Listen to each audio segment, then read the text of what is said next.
Open ঘোষণা দিলে অনেকের রাগ হয়। বাংলাদেশ জামাত ইসলামের এখন শ্রদ্ধাভাজন আমিরে জামাত যিনি আছেন ডাক্তার শফিকুর রহমান হাফিজাহুল্লাহ, আল্লাহর বান্দা অলরেডি ঘোষণা দিয়েছেন এই দেশে যে যারা জামাত ইসলামী থেকে এমপিতে দাঁড়াবে 5 বছর পরে যদি ওদের একটা টাকা বাড়ে আমার কাছ থেকে বুঝে নেবেন।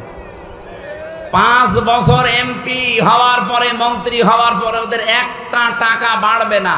যদি 100 টাকা নিয়ে এমপি হয় আরো 50 টাকা হয়ে যাবে। এই কথা বললেন না কেন? বাংলাদেশে এমন কোন দল আছে যে এই ঘোষণা দিতে পারে? বলেন, আমি সেখানে যাব। কাউকে তো পাচ্ছি না যে এই কথা দায়িত্ব নিয়ে বলতে পারে যে আমার দল থেকেও যদি কেউ এমপি হয়, মন্ত্রী হয়, 5 বছর পরে ওর 100 টাকা থাকলে 50 টাকা হবে। বলেন, কেউ এ দায়িত্ব নেয় না। আমার মনে হয় এই ঘোষণা দিলে অনেক দল থেকে কেউ এমপি দাঁড়াবে না।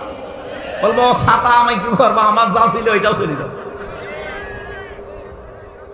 আর ভালো মানুষ পান না। বলে ভালো মানুষ পাবো কোথায়?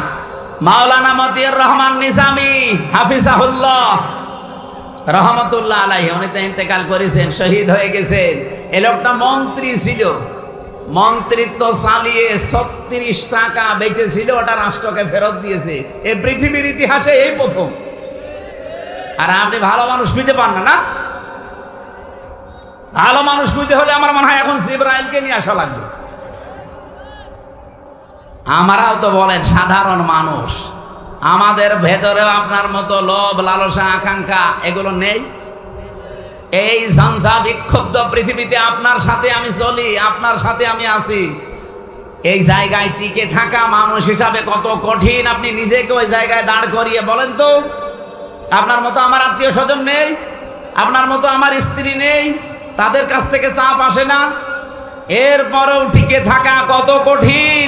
যারা ছিল জীবন দিয়ে গেছে, দুর্নীতির সাথে আপোষ করেনি, এ মানুষগুলো আল্লাহর ওলি। ভালো মানুষ খুঁজে পায় না। আপনি নিজেই তো খারাপ মানুষ, ভালো মানুষ খুঁজে পাবেন কি করে? ওয়ালা সাউফা ইউতিকা রাব্বুকা ফাতারদা, হে নবী আপনাকে এমন কিছু আমি খুব তাড়াতাড়ি দেব যাতে আপনি খুশি না হয়ে পারবেন না। 56 বছর কি 54 বছর আমরা অনেক কিছু দেখলাম। এখনো কোরআনটা দিয়ে বাংলাদেশ চললে কেমন দেখা যায় এটা আমরা এখনো দেখিনি। এবার আমার মনে হয় আল্লাহ এটা দেখাবে। এমন কিছু আমরা দেখতে পারবো এটা দিয়ে যদি 56,000 বর্গ মাইল এটা চলতে পারে, এই বাংলাদেশ 5 বছরের ভেতরে মিনি জান্নাত হয়ে যাবে ইনশাআল্লাহ। এটা দেখতে মনে চাই না? একটা আইনও এই দেশে চলে না, 500 আইন আছে এর ভেতরে। আমরা আগামীতে চাই এরকম 500 আইন যেন বাংলাদেশের সংসদে অন্তত চর্মচোখে দেখে যেন মরতে পারে। আপনি দেখেন কিছুদিনের ভেতরে পৃথিবী পাল্টিয়ে যাবে। আর বাংলাদেশে যেভাবে ইসলামপন্থীরা এক হচ্ছে, আমার তো মনে হচ্ছে সামনে কোরআনের সংসদ আমরা পাবো ইনশাআল্লাহ। মাজলুম যারা, হাদিস হচ্ছে ইত্তাকি দাওয়াতাল মাজলুম ফাইন্নাহা লাইসা বাইনাহু ওয়া বাইনাল্লাহি হিজাব, মুসলিম শরীফের হাদিস। নবীজি বলেন পৃথিবীর মানুষেরা আর যাই করো, মাজলুমের বরদোয়াকে ভয় করো, কারণ সে যদি বরদোয়া দেয় আর আল্লাহর আরশের মাঝে পর্দা থাকে না, সরাসরি কবুল হয়ে যায়। আমরা সাদ্দাদের নাম শুনেছি, শুনেছেন না? দেখেছেন কোনোদিন? না। এই পৃথিবীতে আজরাইল ফেরেশতা যত মানুষের জান কবজ করেছে, ও 2 বার কেঁদে ফেলেছিল জান কবজ করতে গিয়ে। আর 2 বারই এই সাদ্দাদের ব্যাপারে। যখন সে জন্মগ্রহণ করে পানির ভেতরে সাগরে ভাসছিল, ওই সময় তার মার জান কবজ করেছিল আজরাইল।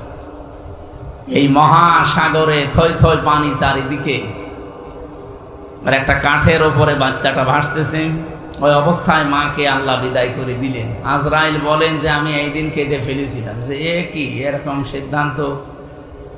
দ্বিতীয়, ও যখন জান্নাত বানিয়ে উদ্বোধন করবে, 22 বছর একাধারে শ্রম দিয়ে জান্নাতটা বানিয়েছে, 20,000 শ্রমিক কাজে লাগিয়েছে। আপনি চিন্তা করেন 22টা বছর একটা জিনিস বানাচ্ছে, 20,000 মানুষকে কাজে লাগিয়েছে।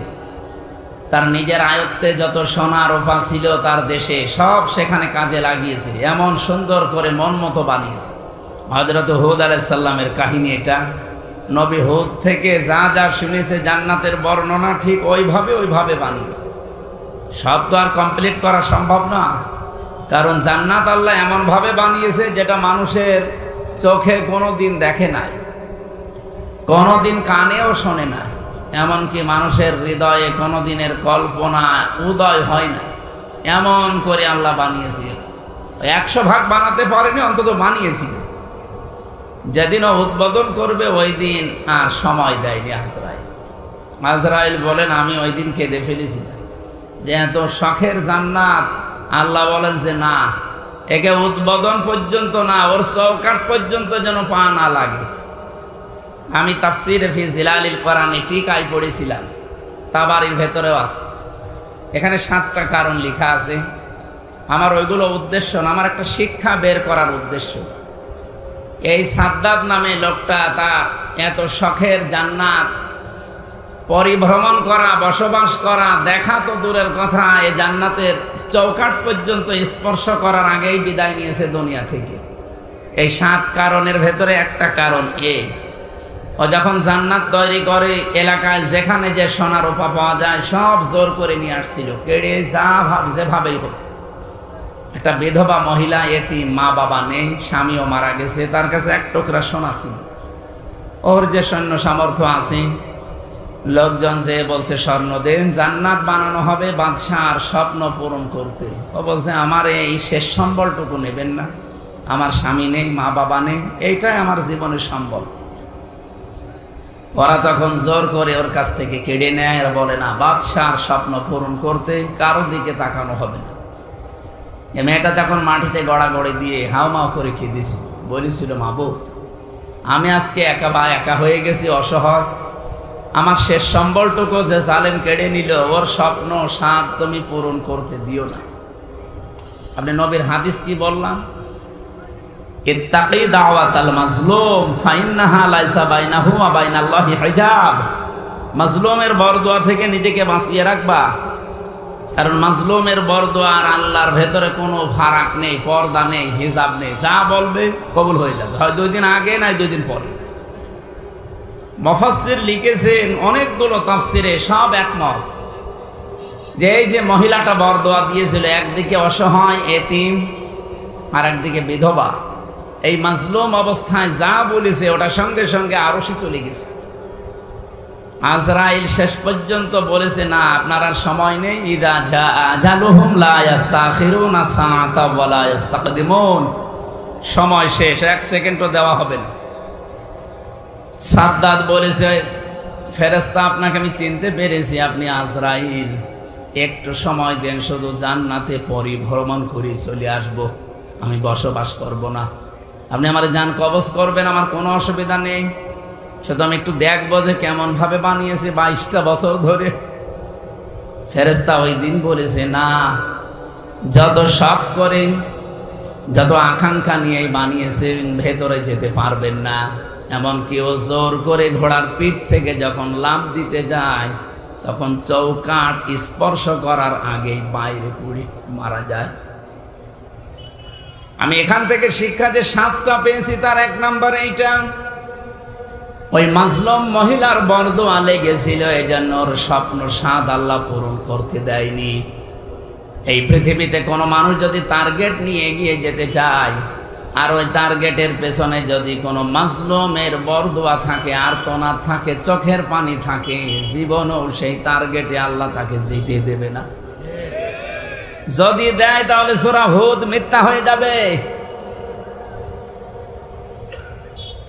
যেভাবেই হোক তাকে আল্লাহ সেট করে দেবে, কেটে দেবে। আপনি বলেন তো, সাদ্দাদের স্বপ্ন পূরণ করায় বাধা ছিল মাত্র একজন, অসহায় বিধবা এতিম মজলুম মেয়ে মানুষ। এই 15.5 বছর যারা দায়িত্বে স্বপ্ন নিয়ে এগিয়ে যাচ্ছিলেন, কেউ বলেছিল 31 সাল, কেউ বলেছিল 41 সাল। একটা স্বপ্ন ছিল না? এ স্বপ্ন পর্যন্ত যেতে কত মানুষের বরদোয়া লেগে আছে আপনি টের পাচ্ছেন? কত মানুষের চোখের পানি লেগে আছে এর ভেতরে, কত মানুষের আর্তনাদ লেগে আছে, এমনকি আমার মা বাবার আর্তনাদও লেগে আছে। এই কথা বলছেন? আমার ছোট মেয়েটার আর্তনাদ লেগেছিল ফারিহা জান্নাতে। এরকম হাজার হাজার এতিম সন্তান যারা বিধবা মেয়ে লোক, স্বামী নেই, সন্তান নেই,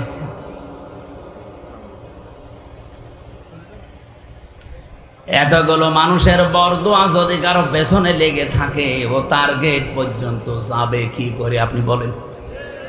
এই জন্য যেতে পারি। এখান থেকে আমাদের শিক্ষাটা কি?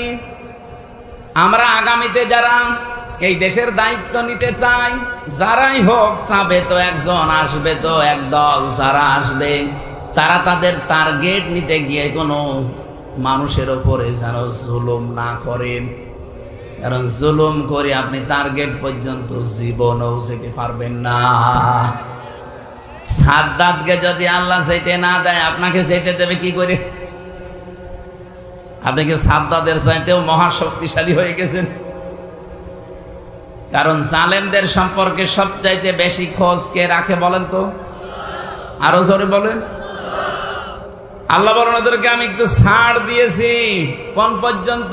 ইন্নামা ইউআখিরুহুম লিয়াউমিন তাশখাসু ফীহিল আবসার, যেদিন চক্ষু উল্টিয়ে যাবে, তার মানে আজরাইলকে দেখেই মানুষের চোখ মুখ কিন্তু উল্টিয়ে যায়।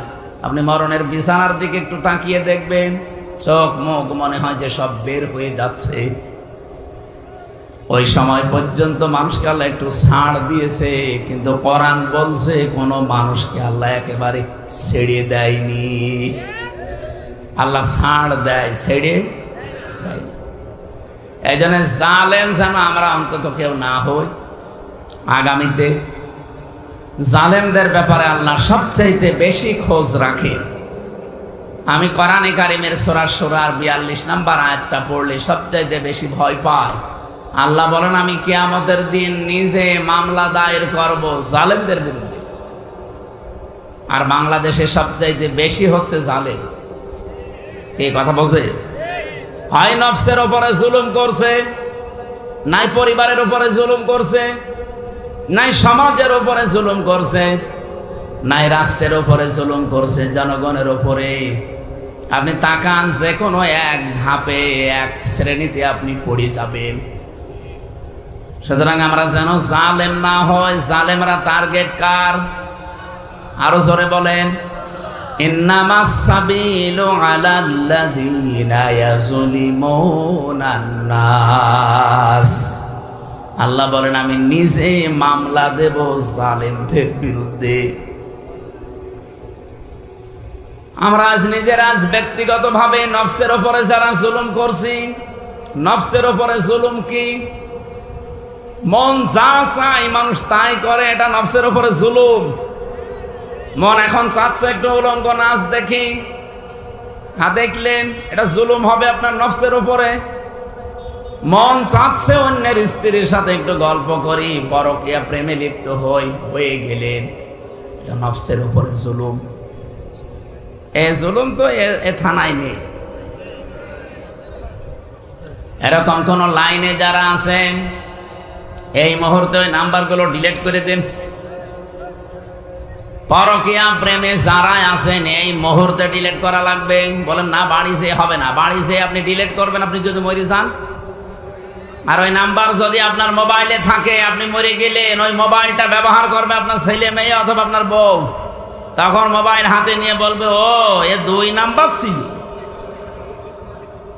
এখনই ডিলিট করে।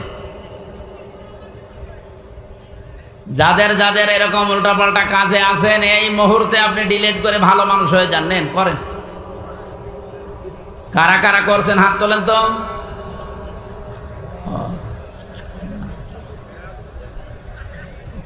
আমার ভাইরা, আমাদের এই জুলুম থেকে নিজেকে বাঁচানো লাগবে। বিশেষ করে নফসের উপরে জুলুমটা মারাত্মক, এরপরে পরিবারের উপরে, সমাজের উপরে, জনগণের উপরে।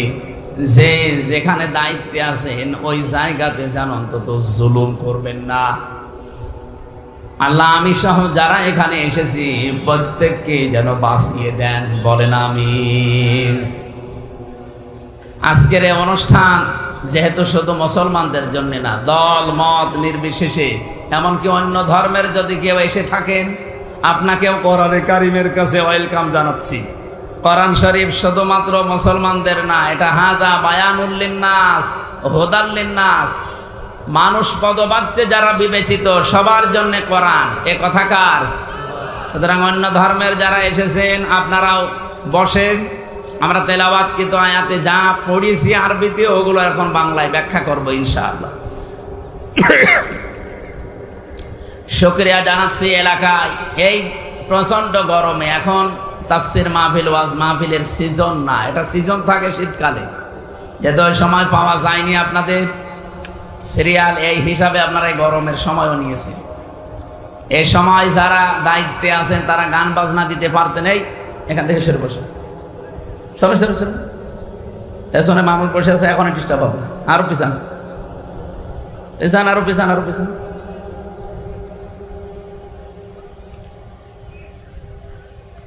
ওনারা গান বাজনা না দিয়ে, গাজীর গান, কালুর গান, কি গান মান শোনে মানুষ, ওসব না দিয়ে কোরআনে কারিমের একটা আয়াত বোঝার জন্য এই আয়োজনে যারা টাকা পয়সা খরচ করলেন, কিয়ামতের দিন 3টা জায়গায় টাকা খরচ করলে টাকার হিসাব দেওয়া লাগবে না। কোরআন প্রচারে, কোরআন প্রসারে, কোরআন কায়েমে, 2 নম্বরে পরিবারস্থ লোকদের জায়েজ আশা পূরণে, 3 নম্বরে যারা জিহাদের ময়দানে কাজ করে তাদের পেছনে।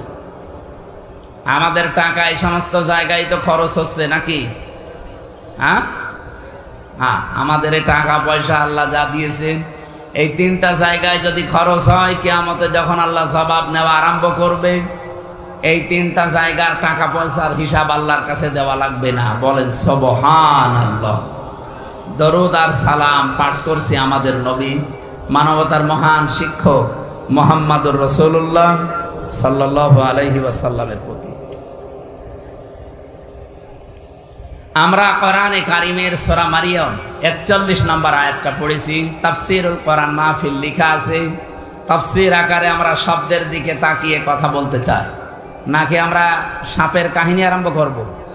হ্যাঁ, সাতক্ষীরার মানুষ এমনিতেই ইসলামী আন্দোলন, বিশেষ করে একামতে দিনের ঘাঁটি এই জেলাকে বলা হয় সারা বাংলাদেশে।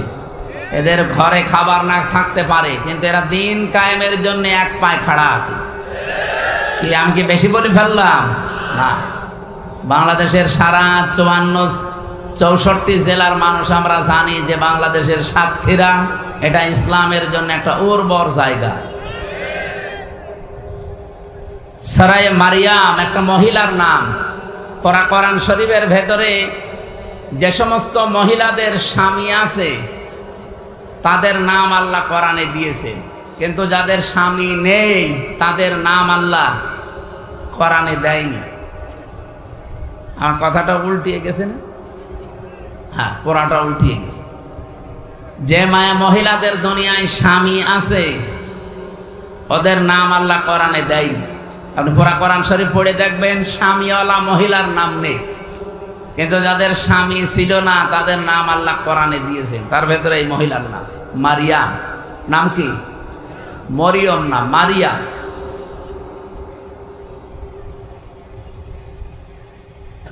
এখান থেকে একটা শিক্ষা পেয়েছি আমি। রাইসুল মুফাসসিরিন আব্দুল্লাহ ইবনে আব্বাস রাদিয়াল্লাহু তাআলা আনহু তাফসিরে তাবারির ভেতরে এই আয়াতের এই নামকরণ করতে গিয়ে শানে নজুলের ভেতরে তিনি লিখেছেন, পৃথিবীর মেয়ে লোক যাদের স্বামী নেই তারা যে কত অসহায়, যাদের স্বামী আছে এই মানুষগুলো যে কত উপরে আছে তারা নিজেরা টের পায় না। সম্মানিত মা বোন যারা এসেছেন, পৃথিবীতে আপনার যদি কিছুই না থাকে, স্বামী আছে, মনে করবেন দুনিয়ায় এখনো আপনার আছে। স্বামী ছাড়া একটু চলে দেখেন পৃথিবী কেমন। খাদিজাতুল কুবরা রাদিয়াল্লাহু তাআলা আনহা তার পুরা জীবনী আমি 3 বার পুরাটা পড়েছি একাধারে। আমার এই ছোট্ট মাথার ভেতরে খাদিজাতুল কুবরা থেকে 27টা শিক্ষা আমি বের করতে পেরেছি। তার 1 নম্বরে আল্লাহ এই পৃথিবীতে একজন মহিলাকে সালাম দিয়েছে জিবরাইলের মাধ্যমে। অন্যান্য মহিলাকেও দিয়েছে, কিন্তু সরাসরি সালাম পাঠিয়েছে। এবং জান্নাতে ওই একই দিন আল্লাহ তার জন্য আলাদা একটা ঘর বানিয়েছে, আলাদা একটা ঘর বানিয়ে তাকে আল্লাহ সুসংবাদ ওই সালামের সাথে পাঠিয়েছে। হ্যাঁ, অন্য একজন মহিলার নাম আমরা জানি যার স্বামী ছিল, কিন্তু তার নাম আপনি কোরআনে পাবেন না। আসিয়া। কি নাম? আইন দিয়ে না, হামজা দিয়ে। আইন দিয়ে আসিয়া মানে অবাধ্য, আর আসিয়া মানে সৌভাগ্যশালী।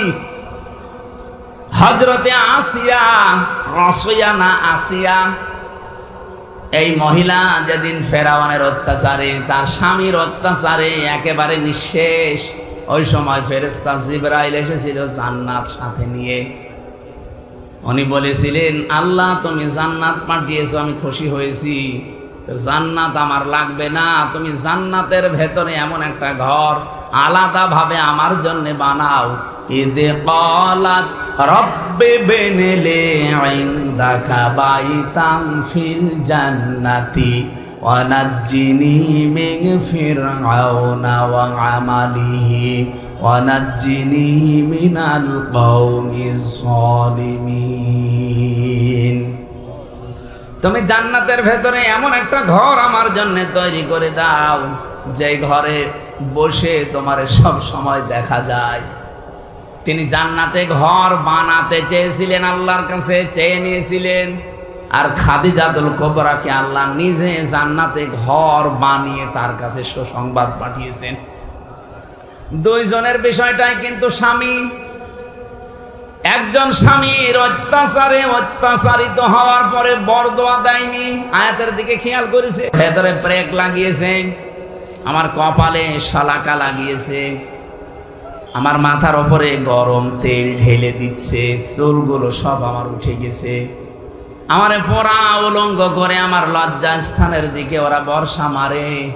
এ কঠিন অবস্থাতে আমি তোমার কাছে একটা দোয়া করলাম, এই দৃশ্য দেখে তুমি যেন রেগে যেও না।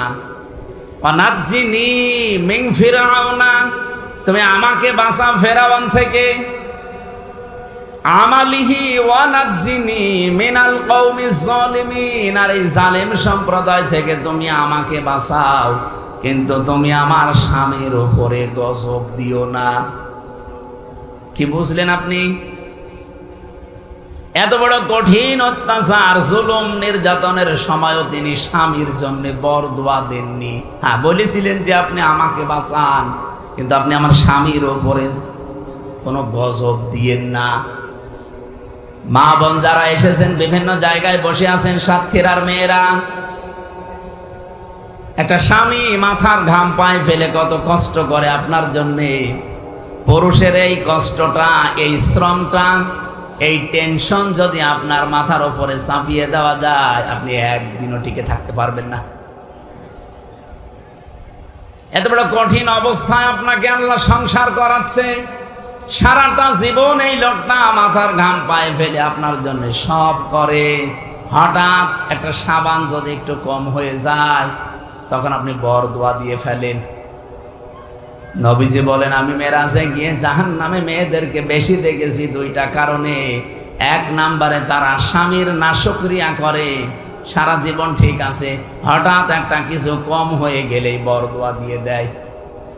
এরকম ছোট মনের বউ নেই? এই কথা বলে না কেন?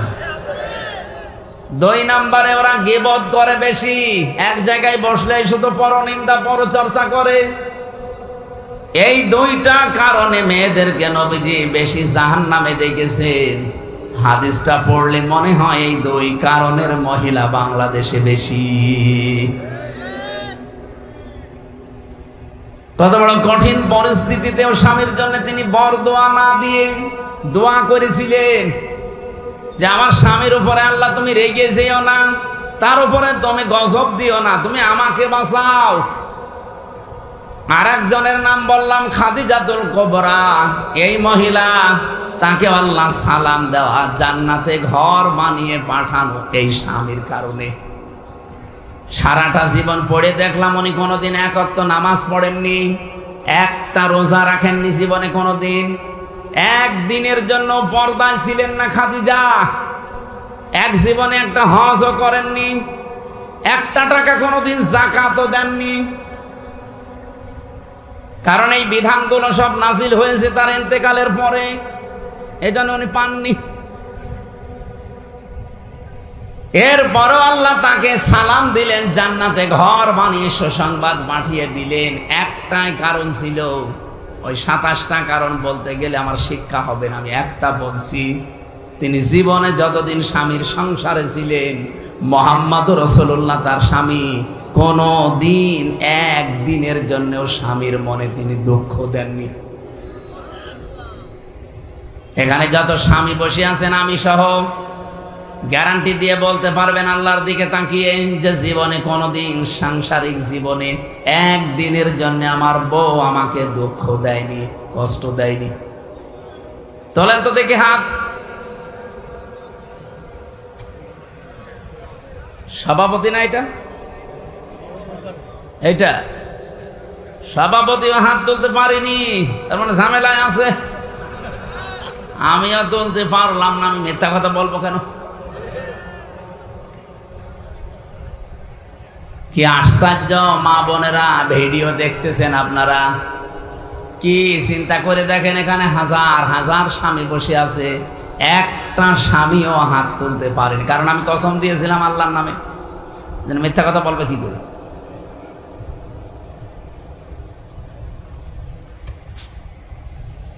খালি নামাজ পড়া, রোজা রাখা আর কালো বোরকা পরা ইবাদত না। মেয়েদের যত গুরুত্বপূর্ণ ইবাদত আছে তার ভেতরে অন্যতম তার স্বামী। আপনি পুরা কোরআন শরীফ খুলে পড়ে দেখেন, আমি যে কতবার পড়েছি পুরা কোরআন, একটা জায়গায় কোনো স্বামীওয়ালা মহিলার নাম আমি পাইনি। আসিয়ার নাম আল্লাহ কোরআনে দেয়নি, ইমরাতা ফেরাউন দিয়েছে। কিন্তু এই মহিলার নাম আল্লাহ কোরআনে দিলেন, কারণ এই মহিলার নাম কোরআনে আছে, তার স্বামী ছিল না দুনিয়ায়। মারিয়াম নাম কি বলেন বলেন? যে মানুষের স্বামী ছিল তাদের নাম আল্লাহ কোরআনে দেননি। হ্যাঁ, স্ত্রীর নাম স্বামীর সাথে জুড়ে দিয়েছে।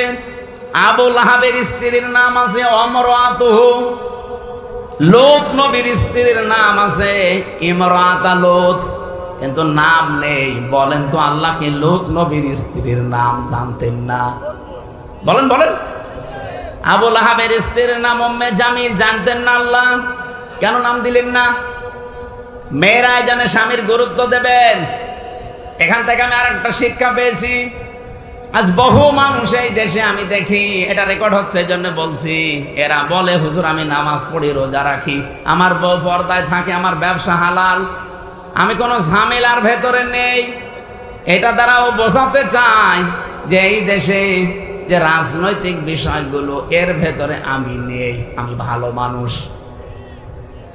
আপনি একটু সূরা আরাফ 8 নাম্বার পারা 20 নাম্বার পৃষ্ঠা 3 নাম্বার লাইনের 83 নাম্বার আয়াত একটু বাড়িছে, আজকে মিলাবেন তো। আমি আবার বলছি, সূরা আরাফ 8 নাম্বার পারা 20 নাম্বার পৃষ্ঠার 3 নাম্বার লাইনের 83 নাম্বার আয়াত। যত তাফসির বাংলাদেশে আছে আমি অন্তত 42টার উপরে মিলিয়েছি, সব মুফাসসির আয়াতের ব্যাপারে একই কথা দিয়েছেন। আপনি বাড়িতে আজকে মিলাবেন, আপনি দেখবেন আপনি কোন কোন স্তরে আছে। ফানজাইনাহু ওয়া আহলাহু ইল্লা মারাতাহু কানাত মিনাল গাবিরিন।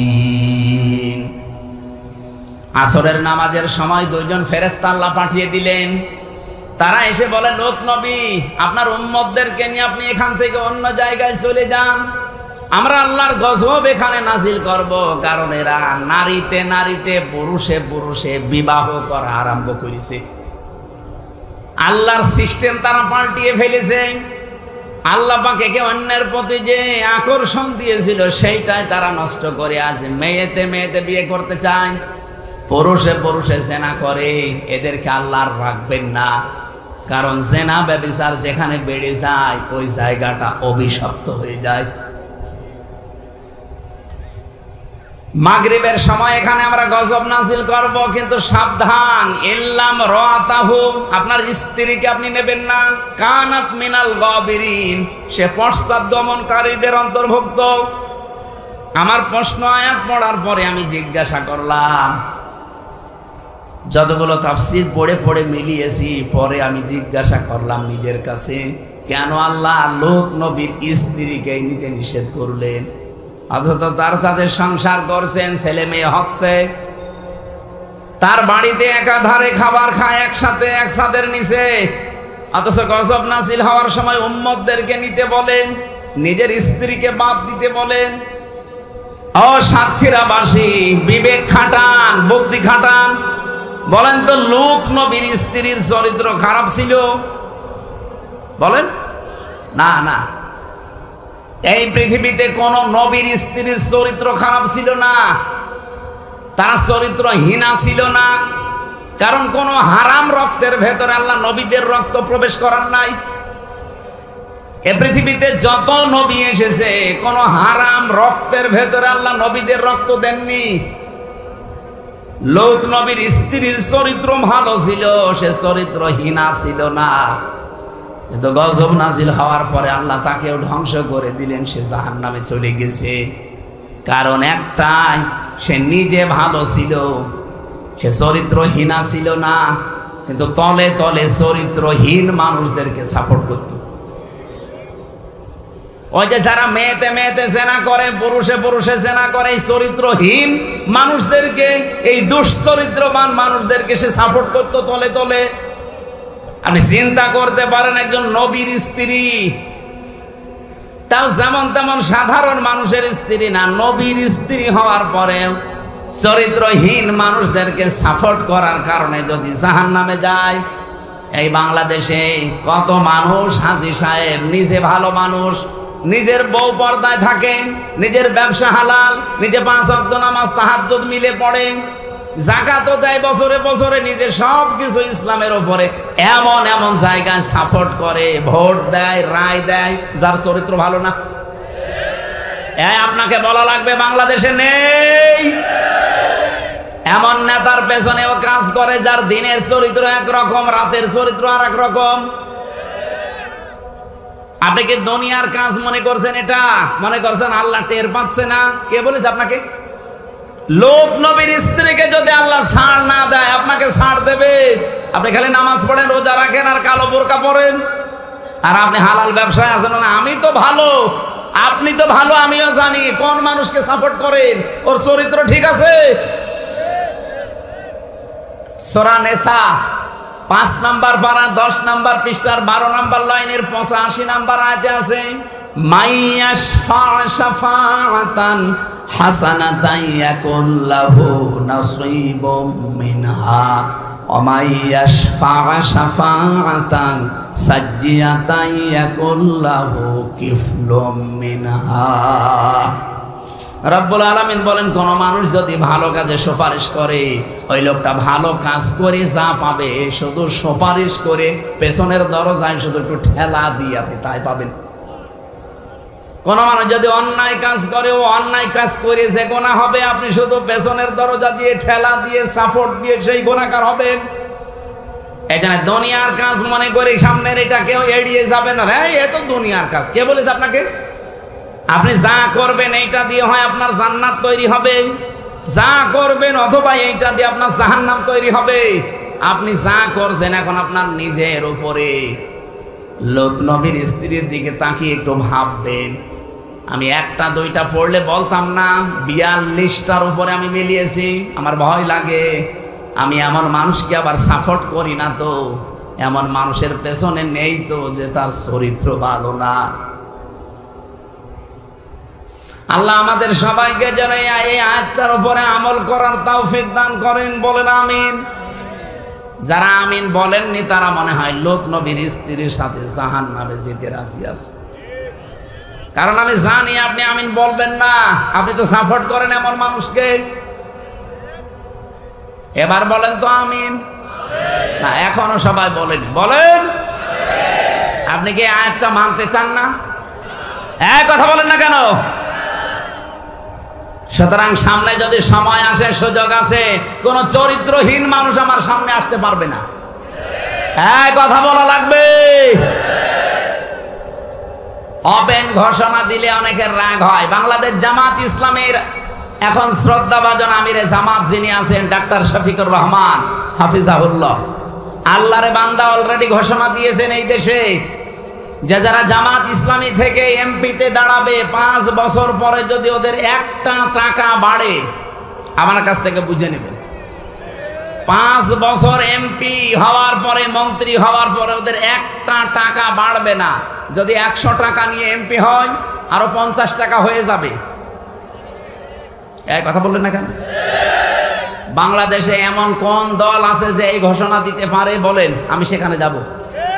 কাউকে তো পাচ্ছি না যে এই কথা দায়িত্ব নিয়ে বলতে পারে যে আমার দল থেকেও যদি কেউ এমপি হয়, মন্ত্রী হয়, 5 বছর পরে ওর 100 টাকা থাকলে 50 টাকা হবে। বলেন, কেউ এ দায়িত্ব নেয় না। আমার মনে হয় এই ঘোষণা দিলে অনেক দল থেকে কেউ এমপি দাঁড়াবে না। বলবো ছাতা আমি কি করবো, আমার যা ছিল ওইটাও চলে যাবে। আর ভালো মানুষ পান না। বলে ভালো মানুষ পাবো কোথায়? মাওলানা মতিউর রহমান নিজামী হাফিজাহুল্লাহ রহমতুল্লাহ আলাইহি, উনি তো ইন্তেকাল করেছেন, শহীদ হয়ে গেছেন। এই লোকটা মন্ত্রী ছিল, মন্ত্রিত্ব চালিয়ে 36 টাকা বেঁচে ছিল, ওটা রাষ্ট্রকে ফেরত দিয়েছে। এই পৃথিবীর ইতিহাসে এই প্রথম। আর আপনি ভালো মানুষ খুঁজে পান না? না, ভালো মানুষ খুঁজতে হলে আমার মনে হয় এখন জিবরাইলকে নিয়ে আসা লাগবে। আমরাও তো বলেন সাধারণ মানুষ, আমাদের ভেতরেও আপনার মতো লোভ, লালসা, আকাঙ্ক্ষা এগুলো নেই? এই ঝঞ্ঝা বিক্ষুব্ধ পৃথিবীতে আপনার সাথে আমি চলি, আপনার সাথে আমি আছি। এই জায়গায় টিকে থাকা মানুষ হিসাবে কত কঠিন, আপনি নিজেকে ওই জায়গায় দাঁড় করিয়ে বলেন তো। আপনার মতো আমার আত্মীয় স্বজন নেই, আপনার মতো আমার স্ত্রী নেই, তাদের কাছ থেকে চাপ আসে না, এরপরেও টিকে থাকা কত কঠিন। যারা ছিল জীবন দিয়ে গেছে, দুর্নীতির সাথে আপোষ করেনি, এ মানুষগুলো আল্লাহর ওলি। ভালো মানুষ খুঁজে পায় না। আপনি নিজেই তো খারাপ মানুষ, ভালো মানুষ খুঁজে পাবেন কি করে? আমি স্বামী আছে আর স্বামী নেই এই কথা তুলতে গিয়ে এই পর্যন্ত এসেছিলাম। সুতরাং যাদের স্বামী আছে, যতদিন বেঁচে আছে গুরুত্ব দেবেন। হারিয়ে গেলে তখন টের পাবেন যে কি হারালাম। স্বামী যাদের নেই ওদের কত উল্টাপাল্টা মন্তব্য মানুষ করে, কত উল্টাপাল্টা নজর দিয়ে তাদের দিকে তাকায়, আপনি জানেন? এই জন্য অন্তত এই বট গাছটা বেঁচে আছে যতদিন, এর হক আদায় করবেন, এর ছায়ায় থাকতে হলে একে সেবা যত্ন করবেন। আল্লাহ আমাদের মেয়েদেরকে হযরতে খাদিজাতুল কুবরার সাথে যেন জান্নাতের কাতারে শামিল করে দেন। বলেন আমিন।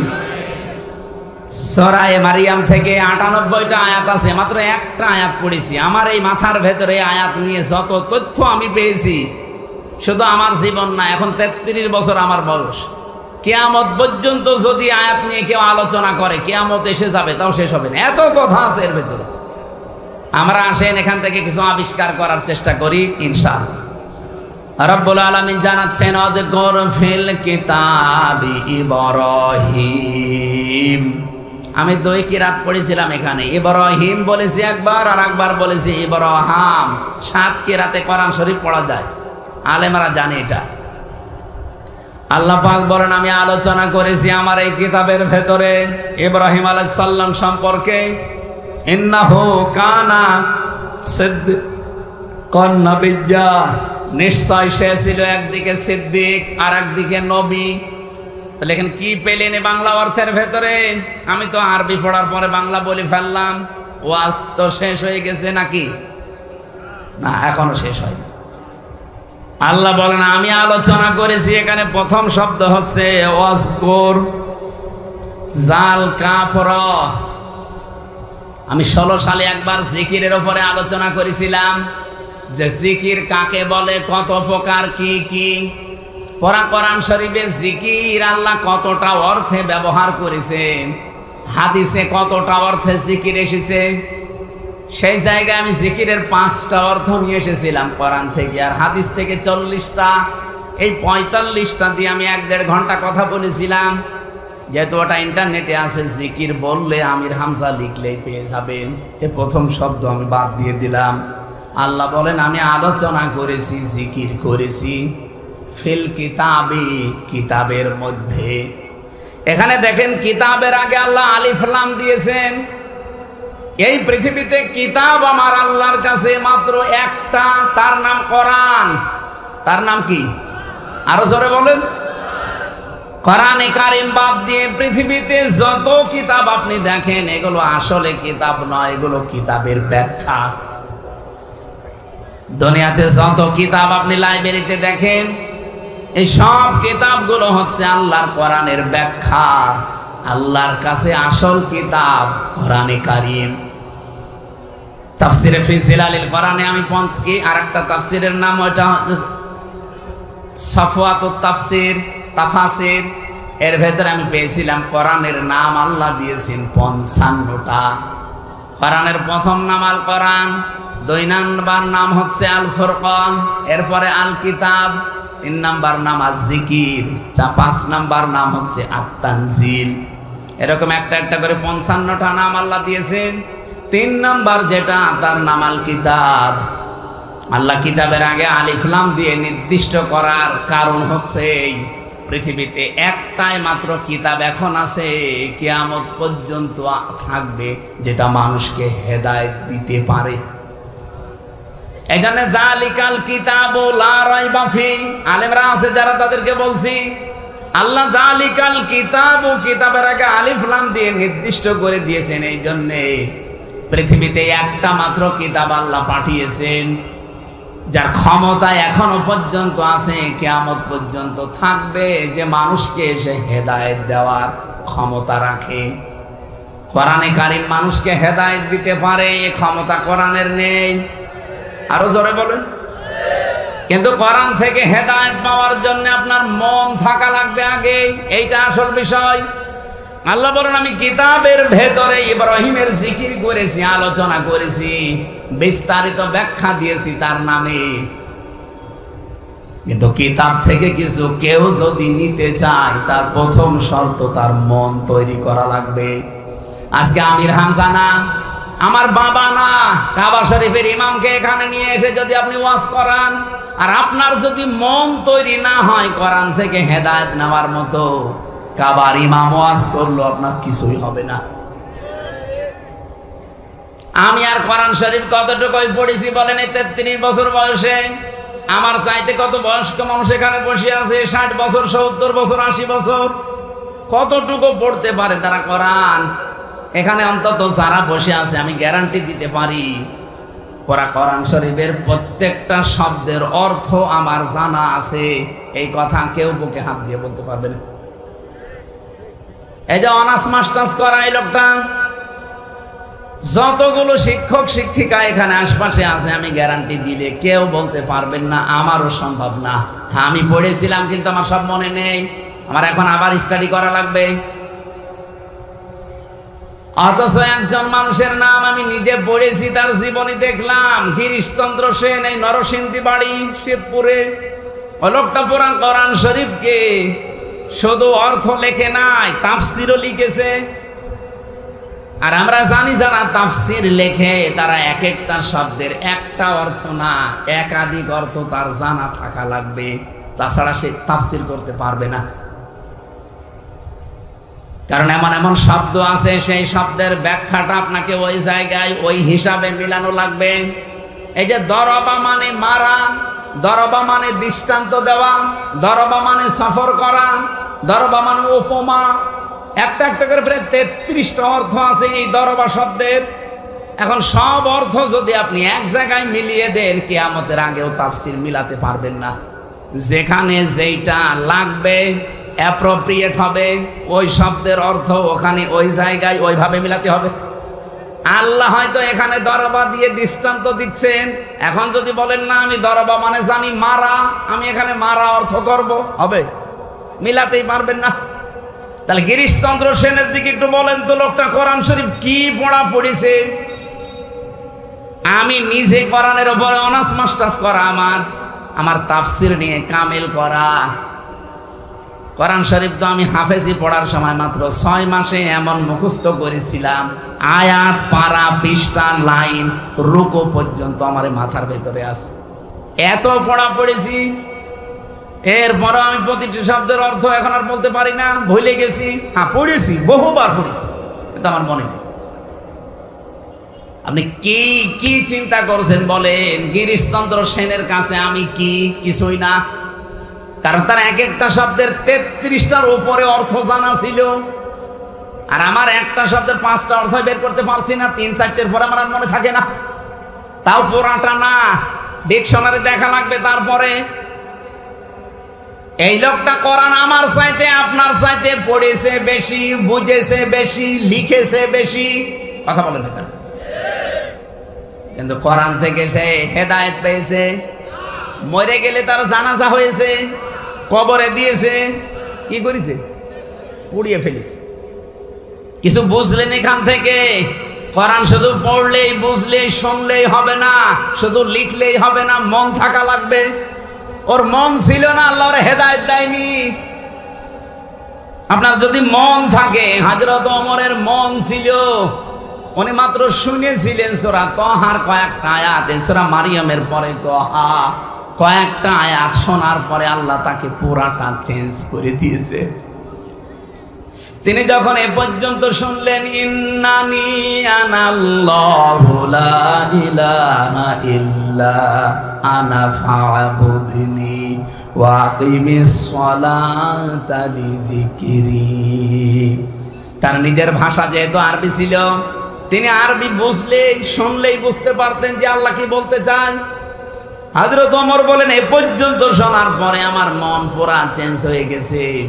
যেই লোকটাকে মেরে ফেলার জন্য তরবারি হাতে নিয়ে দৌড়াচ্ছিলাম, এখন মনে হচ্ছে নিজের গর্দানটাই ওই তরবারি দিয়ে আমি দ্বিখণ্ডিত করে ফেলি। সাতক্ষীরাবাসী এতক্ষণ বলার পরে সামারাইজ এইটা, আমির হামজার একদিনের ওয়াজ না, কিয়ামত পর্যন্ত ওয়াজ করলেও কিছুই হবে না যদি আপনার মন না থাকে। কোরআন শরীফের ক্ষমতা আছে, কিন্তু আপনার মন থাকা লাগবে না। কোরআনে ক্ষমতা নেই?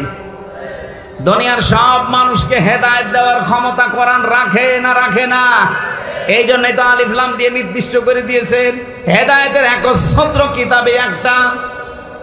বলেন তো, এই পৃথিবীতে সূর্যের আলো সবাই পায় না? অন্ধ যে সে আলো পায়। এখন কি দোষ সূর্যের না ওর চোখের? বলেন বলেন। পৃথিবীতে একটা খাবার আছে, তার নাম দুধ। নাম কি? এ দুধ কিন্তু তরল হয়। যতক্ষণ ঘি না হবে, মাখন না হবে, জমাট না বাঁধবে, ততক্ষণ তো তাকে ড্রিঙ্ক বলা যায়। কিন্তু এখন চিকিৎসা বিজ্ঞান যারা আছে, খাদ্য বিভাগে যারা দায়িত্বে আছে, তারা কিন্তু এই শব্দটাকে ড্রিঙ্ক বলে না, বলে milk is an ideal food. Ideal drink বলার দরকার ছিল যে আদর্শ পানীয় না, আদর্শ খাবার বলা হয়। কোন জিনিস আপনি খাবার বলবেন কেন? বিজ্ঞান পৃথিবীর 12,500 খাবারের উপরে গবেষণা চালিয়েছে। দেখেছে আপনার যদি ক্ষুধা লাগে খাবার খাবেন, ক্ষুধা মিটে যাবে, কিন্তু পিপাসা মিটবে না।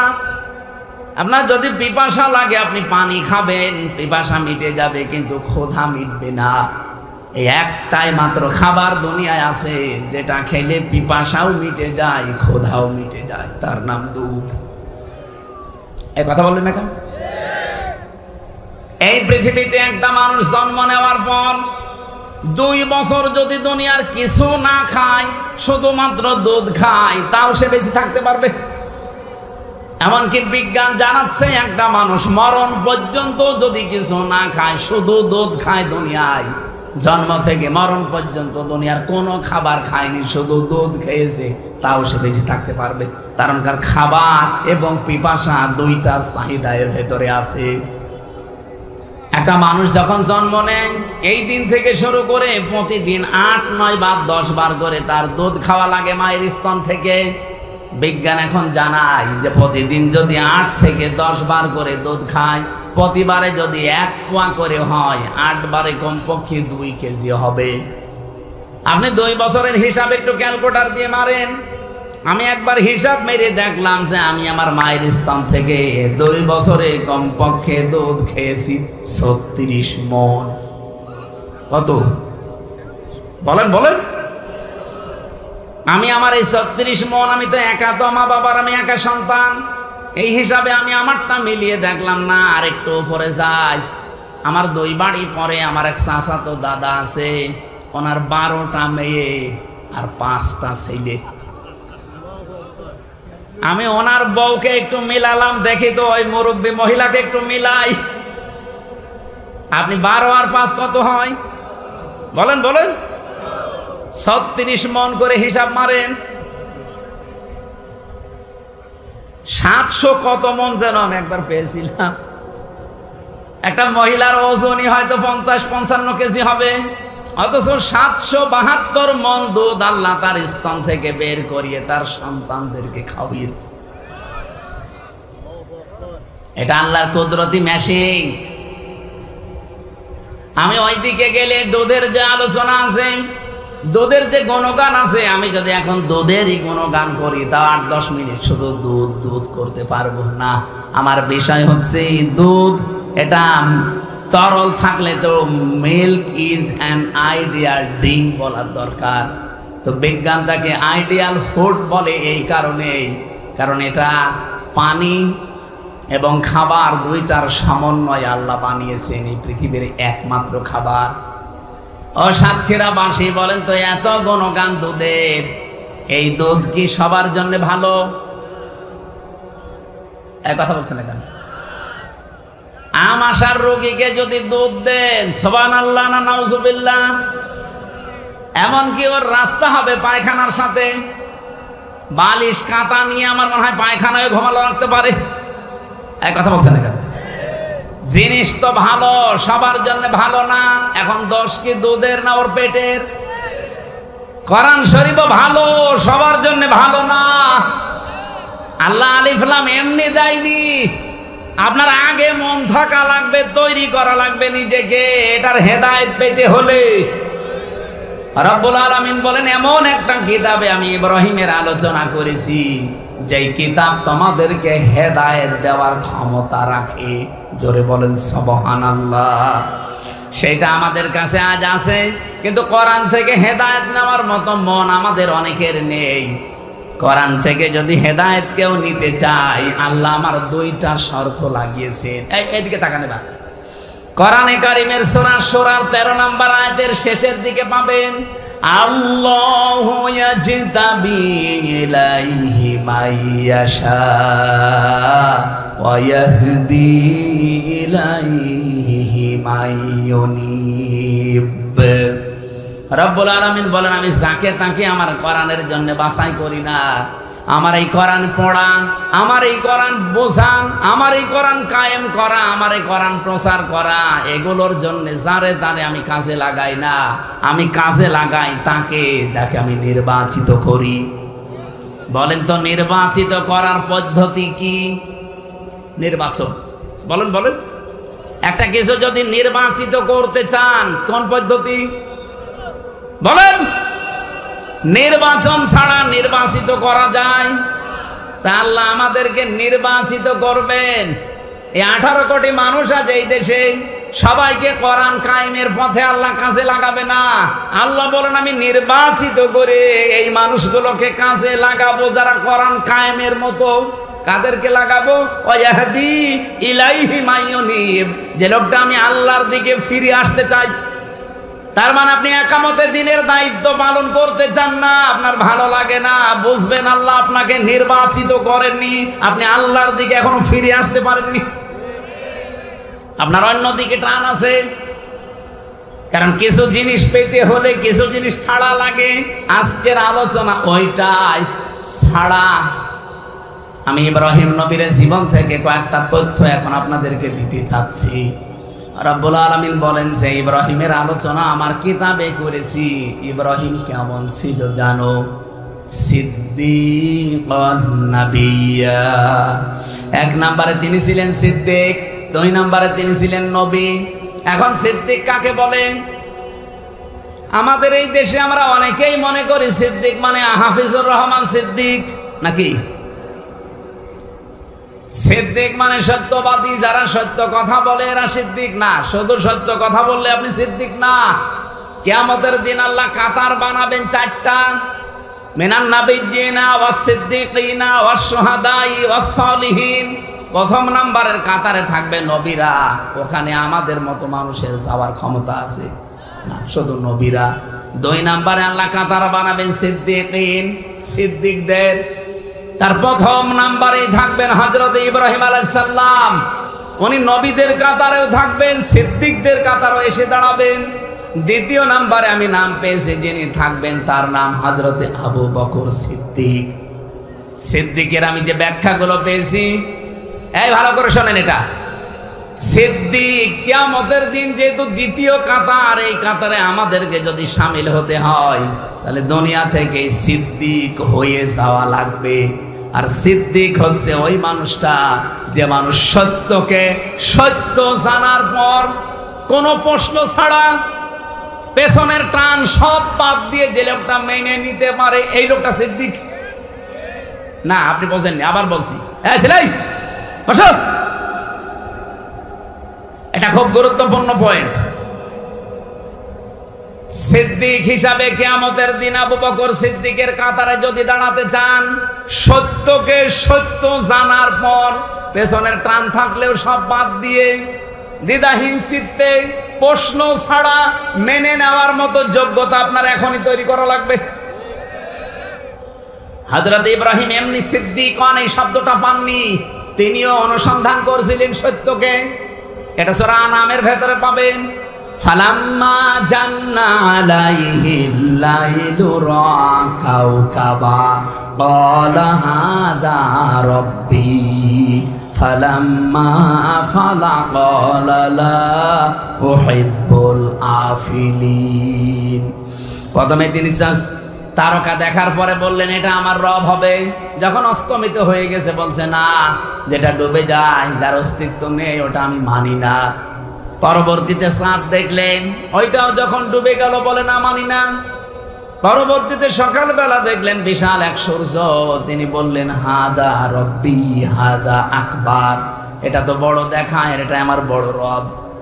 ওইটাও যখন ডুবে গেল সন্ধ্যাবেলা, তিনি তখন জাতির লোকদেরকে ডাক দিলেন। আমরা যেটা জায়নামাজের দোয়া বলে প্রতিদিন পড়ি, উনি ওইটা জাতির লোককে শোনালেন। ইন্নী ওয়াজ্জাহাতু ওয়াজহিয়া লিল্লাযী ফাতারাস সামাওয়াতি ওয়াল আরদা হানিফাও ওয়া মা আনা মিনাল মুশরিকিন। আমাদের জাতির পিতা হযরত ইব্রাহিম, তিনি জাতির লোকদেরকে ডাক দিয়ে বললেন, হে আমার জাতির লোকেরা, আমি হক সত্য অনুসন্ধান করছিলাম, বিভিন্ন জায়গাতে আমি ধর্ণা দিয়েছি, শেষ পর্যন্ত এখন আমার কাছে সত্য কি অলরেডি ধরা পড়েছে। আমার এই চেহারা আমি তোমাদের থেকে ঘুরিয়ে নিলাম।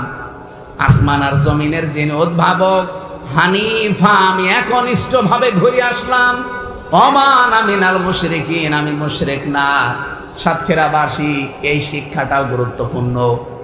জাতির পিতা ইব্রাহিম নবী সিদ্দিক হয়েছিলেন কেন? কিন্তু সত্যকে খুঁজতেছিলেন, অনুসন্ধান করতেছিলেন। সত্যকে খুঁজতে খুঁজতে, অনুসন্ধান করতে করতে যখন পেয়ে গেলেন, তিনি সত্যকে খুঁজে পেয়েছেন, অনুসন্ধান করে পেয়ে দুনিয়ার সব বাদ দিয়েছেন। উনি জানতেন যে আমার জাতির লোক এখন আমার শত্রু হয়ে যাবে, কারণ এরা মূর্তি পূজা করে, এরা দর্গা পূজা করে, এরা দুর্গা পূজা করে, এরা সূর্য পূজা করে, চন্দ্র পূজা করে, তারকা পূজা করে।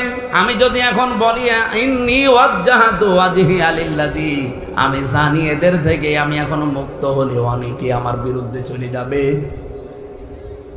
তিনি সত্যকে অনুসন্ধান করে খুঁজে তারপরে মেনে নিয়েছিলেন। আর আমাদের চোখে আঙ্গুল দিয়ে দেখিয়ে দিলেও আমরা সত্যকে মানতে চাই না। আমার কথার অর্থ বোঝেননি? উনি সত্য খোঁজ করে করে পেয়েছিলেন, আর আমাদের চোখে আঙ্গুল দিয়ে সত্য কোনটা হক কোনটা দেখিয়ে দিলেও মানুষ মানতে চায় না। তা আপনি সিদ্দিকের কাতারে কিয়ামতে উঠবেন কি করে? প্রতিদিন 17 বার করে আপনি নিজে নিজে বরদোয়া নিজের ঘাড়ে নিয়ে নিচ্ছেন। এটা গায়রিল মাগদুবি আলাইহিম ওয়ালাদ-দাল্লিন। প্রতিদিন কয়বার পড়েন? শুধু ফরজ নামাজ যদি পড়ে থাকেন 17 বার পড়া লাগে। আল্লাহর কাছে প্রত্যেক দিন আপনি আমি বলতেছি, আল্লাহ তুমি গজব দাও, এবং পথভ্রষ্ট যারা তাদের পথে আমাদেরকে তুমি চালাবে না। এখানে দুইটা জাতির নাম তাফসিরে আছে, একটা ইহুদি আর একটা খ্রিস্টান, একটা অভিশপ্ত আর একটা পথভ্রষ্ট। বলেন তো তারা অভিশপ্ত হয়েছিল, পথভ্রষ্ট হয়েছিল কেন? ইহুদি খ্রিস্টানদের জীবনী পাওয়া যায়, পুরাটা পড়ি আমি এতটুকু পেয়েছি। ওদের কিতাব তাওরাতে, ওদের কিতাব ইনজিলে, ওখানে আমাদের নবীর পরিচয় দেওয়া ছিল। আমাদের নবী যে শেষ নবী, এই পরিচয় ছিল প্রায় 999 জায়গায়, কিন্তু ওরা মানে নাই। হিংসা করে, অহংকার করে ওরা মানত না। বলতো মোহাম্মদ গরিব মানুষ, আর মুসলমানদের ধর্মে আসবে কেন? ইহুদি ধর্মে আসতে পারে না শেষ নবী, ও মানি না। হিংসা করে, অহংকার করে, সত্যকে সত্য জানার পরেও যারা মানে না, ওরা হয় ইহুদি নাই খ্রিস্টান। এ বাংলাদেশে এরকম মুসলমান এখন নেই, এই কথা বোঝা লাগবে। নেই। আপনি কিন্তু জানেন যে সত্য কোনটা, হক কোনটা, আপনি জানার পরেও হয় হিংসা করে নাই অহংকার করে মানেন না। জাতির পিতা ইব্রাহিম এমনি সিদ্দিক হননি, বহু কাঠ খড়ি পুড়িয়েছেন, কত কিছু ছাড়া লেগেছে তার, জানেন এই সিদ্দিক হতে? তার বাবাকে ছাড়া লেগেছে, তার পরিবার ছাড়া লেগেছে, তার সমাজ ছাড়া লেগেছে, তার দেশ ছাড়া লেগেছে। তিনি যদি সিদ্দিক হতে যে এত কিছু ছাড়তে পারেন, কি হয়েছে আপনার? আপনি খালি দল তো ছাড়তে পারেন না সিদ্দিক হওয়ার জন্য। আপনি জানেন যে আমি যে দলে আছি, 2 নাম্বার দল, এ মানুষের তৈরি করা আইন কায়েম করতে চায়, এটা কুফরি। এরপরও আপনি সত্যকে সত্য জানার পরও মানতে চান না। আপনি সিদ্দিকের কাতারে কিয়ামতের দিন বললেন আমি থাকবো, আর আন্দাজে আপনাকে আল্লাহ তুলে দেবে। আপনার প্রথম কর্মসূচি এই দুনিয়ায় যদি এইটা হয় যে ফাক্কু রাকাবা, আপনি দাসত্ব মুক্ত করতে চান। ওই জামানায় যখন এই আয়াতটা নাজিল হয় 1500 বছর আগে, তখন মানুষ বেচা কিনা চলতো, এজন্য ওই সময় দাস মুক্তি আপনি এই অর্থ করতে পারেন। কিন্তু এখন তো আর মানুষ বেচা কিনা হয় না। এই আয়াতের ব্যাখ্যা এখন কি করে করবেন? তাফসিরে মুফাসসির লিখেছেন ফাক্কু রাকাবা। এটা কি আয়াত না আমি বানালাম? সূরা বালাদের আয়াত। কোন সূরা? ফাক্কু রাকাবা আও ইতআমুন ফি ইয়াউমিন যী মাসগাবা। আল্লাহ রাব্বুল আলামিন বলেন, হে পৃথিবীর মানুষেরা, যারা মানুষকে দাসত্ব মুক্ত করতে চায়, এই মানুষগুলো উলাইকা আসহাবুল মাইমানা, এরা সফল, এরাই সৌভাগ্যশালী। এবার আসেন তো দাসত্ব মুক্ত কি? এখন যেহেতু মানুষ বেচা কিনা নেই, কিন্তু আরেকটা দাসত্ব আছে। আরেকটা দাসত্ব কি? মানুষের তৈরি করা আইন কায়েম করে মানুষ মানুষের আইন মানতে চায়। এই কাজ যারা করে, এই কথা না বুঝে থাকলে এদিকে আসেন। আপনারা কোরআন শরীফ দিয়ে, বুখারী শরীফ দিয়ে হবে না, বাখারী শরীফ লাগবে। আসেন, যারা আজ মানুষের তৈরি করা আইন এই জমিনে কায়েম করতে চায়, তারা মানুষকে মানুষের তৈরি করা আইনের গোলাম বানাতে চায়। কিন্তু এই দেশে এমনও মানুষ আছে যারা আল্লাহর গোলাম, মানুষ আল্লাহর বানানো, তাদেরকে আল্লাহর আইন প্রতিষ্ঠার মাধ্যমে মানুষকে আল্লাহ বানাতে চান। মানুষের গোলাম, মানুষের দাস। কি আল্লাহর গোলাম, আল্লাহর দাস? এরকম মানুষ দেশে নেই? বলেন বলেন। এরপরও যদি বলেন না, নাম ধরে ধরে বলেন, এদিকে আসেন, কানের কাছে মুখ নিয়ে বলছি। যারা মানুষের তৈরি করা আইন এই জমিনে কায়েম করতে চায়, তারা দাস বানাতে চায় মানুষের তৈরি করা আইনে। আর যারা এদেশে আল্লাহর তৈরি করা আইন কায়েম করতে চায়, তারা আমাদেরকে আল্লাহর দাস, আল্লাহর গোলাম বানাতে চায়। এই কর্মসূচি যেই দলের প্রথম আছে, এই দল সফল হবে। এ কথা কার? আরো জোরে বলেন। 2 নম্বরে তাদের টার্গেট থাকবে আও ইতআমুন ফি ইয়াউমিন যী মাসগাবা। তারা এতিম, মিসকিন, অসহায়, নিঃস্ব মানুষ পেলে তাদের কাছে এগিয়ে যাবে। আগস্টের 5 তারিখের পর থেকে আজকের এই দিন পর্যন্ত আপনি বাংলাদেশে একটা জরিপ করেন, কত টাকাওয়ালা মানুষ আছে? বস্তা বস্তা টাকা ছাতা পড়ে যাচ্ছে ব্যাংকে। কিন্তু এই দেশে বন্যা হয় মাঝে মাঝে, বিভিন্ন সময় দুর্ভিক্ষ আসে, ওই কোন মানুষ তো টাকা পয়সা নিয়ে তাদের কাছে এগিয়ে যেতে দেখি না। এই যে গরম গেল 40-45 ডিগ্রি সেলসিয়াস চলছিল, একটা স্যালাইনের প্যাকেট নিয়ে এক ব্যাগ পাতি নিয়ে একটু শরবত নিয়ে তাদের কাছে এগিয়ে যায়, একটু খাবার নিয়ে, কই কাউকে তো দেখলাম না। একটা মানুষদেরকে আমরা পেয়েছিলাম যারা কোরআন থেকে কর্মসূচি নিয়েছে, তারা এই কাজগুলো করত। এই কথা বললেন না কেন? বললেন হুজুর কথা বললে শুধু ওই দিকে যায়, আমাদের দিকে আসে না। তাই আপনাদেরকে যাবে কি করে? আপনার কর্মসূচি কি কোরআন থেকে নেওয়া? যাদের কর্মসূচিগুলো কোরআন থেকে নেওয়া, কথা গেলে তো তাদের দিকে যাবে। আর আমি কি কোরআন শরীফ বানাবো?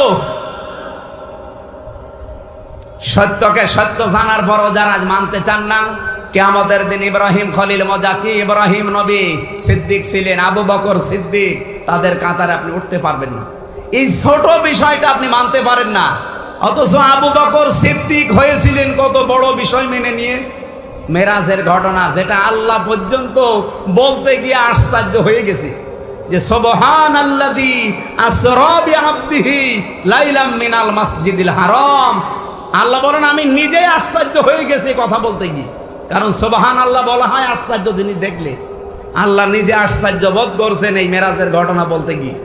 এত আশ্চর্য যে 27 বছর কেটে গেছে, 27টা বছর কেটে গেছে, এই দুনিয়ার মানুষ টের পায়নি।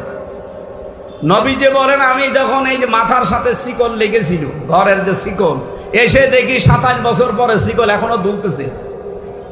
অজু করে গিয়েছিলাম, অজুর পানি গড়িয়ে যাচ্ছে, যে বিছানা থেকে উঠেছি দেখি বিছানা এখনো পর্যন্ত গরম আছে। কেটে গেছে কয় বছর? বলেন বলেন। নবীজি আবু বকরের কাছে এসে, আবু জেহেলের কাছে এসে যখন বলেছেন, আবু জেহেল তো হেসে উড়িয়ে দিয়েছে যে মোহাম্মদ এতদিন চাইছিল, এখন পাগল হয়ে গেছে। কিন্তু হযরতে আবু বকর কথা শোনার পরে বললেন, হে নবী, আমি এক বিন্দু পরিমাণ অবিশ্বাস করি না, সন্দেহ করি না, অবশ্যই আপনার মেরাজ সঠিক হয়েছে, হক হয়েছে। নবীজি বললেন, আবু বকর আল্লাহ পর্যন্ত আশ্চর্য হয়ে গেল, আর তুমি একটু প্রশ্ন করলে না যে 27 বছর কেটে গেল কি করে? হযরত আবু বকর বলেছিলেন, হে রাসূল, সারা জীবন নদীর পানি এইদিকে চলছে, আপনি হঠাৎ করে যদি বলেন না আবু বকর পানি দেখলাম এই দিকে যাচ্ছে, আমি 1 সেকেন্ডও অবিশ্বাস করি না, সঙ্গে সঙ্গে আমি বিশ্বাস করব। কারণ আপনার সাথে 20 বছরের সম্পর্ক আমার, কোনোদিন আপনার মুখে আমি মিথ্যা কথা শুনিনি। নবীজি বললেন, আবু বকর এত বড় কঠিন সত্য তুমি বিশ্বাস করে নিলে বিনা প্রশ্নে, আজকে তোমার আমি খালি হাতে ফেরত দেব না। তোমার নামের শেষে আজকে একটা লকব লাগিয়ে দিলাম, তুমি শুধু আবু বকর না, আজকে থেকে কিয়ামত পর্যন্ত তুমি আবু বকর সিদ্দিক।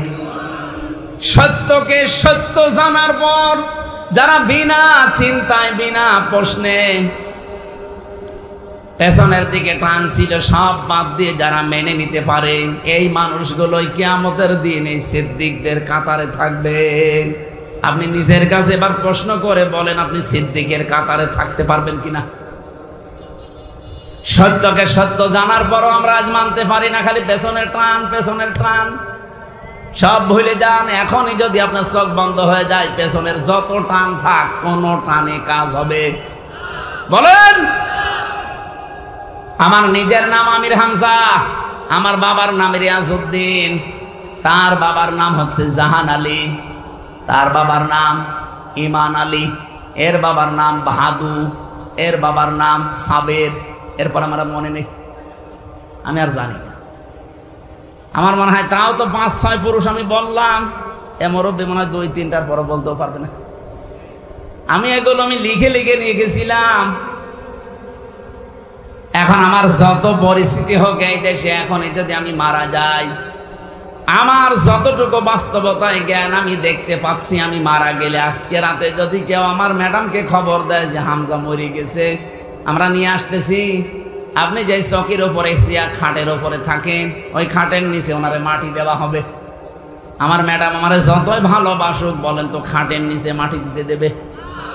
বলবেন না, এখানে কবর দিয়ে আমি মরবো, প্রতিদিন সিন আসবে।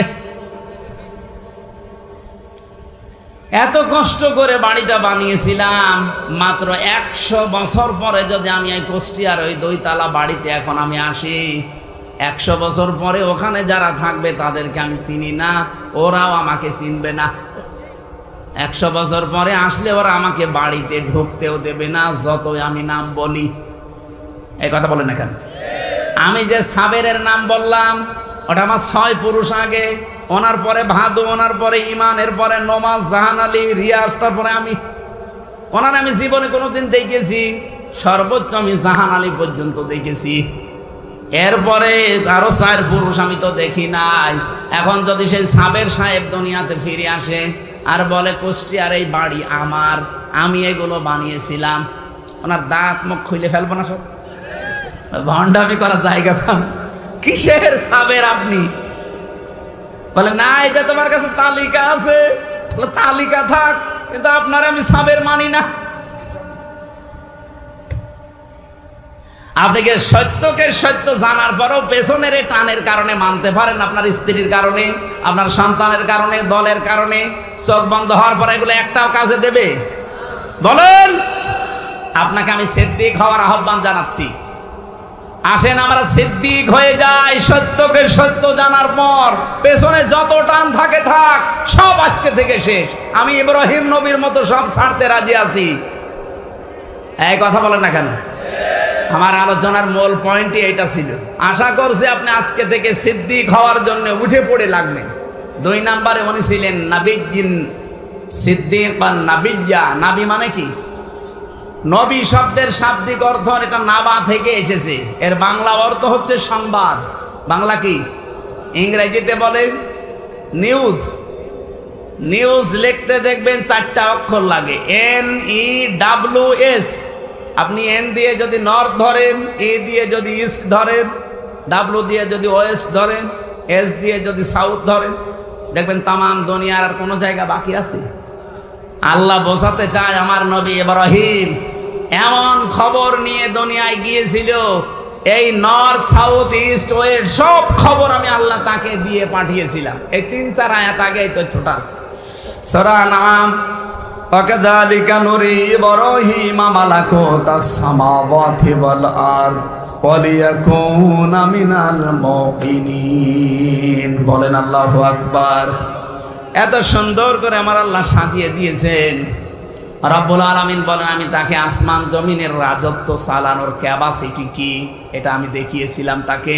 সে এমন দৃঢ় বিশ্বাসী হয়েছিল, বাবাকে একবার ডাক দিয়ে বলেছে ইয়া আবাতি ইয়া আবাতি লিমা তা'বুদু মা লা ইয়াসমা'ু ওয়া লা ইউবসিরু ওয়া লা ইউগনি আনকা শাইআ। আমি সব কথা না বলে মূল কথাটা বলছি। বাবাকে দাওয়াত দিলেন, বললেন আমার কাছে এমন একটা জ্ঞান এসেছে যা আপনার কাছে আসে নাই। আমি দেখতে পাচ্ছি আপনাদেরকে শয়তান বশীভূত করে ফেলেছে, সুতরাং আমার কাছে প্রাপ্ত জ্ঞান আপনারা মেনে চলেন, সঠিক পথ পেয়ে যাবেন।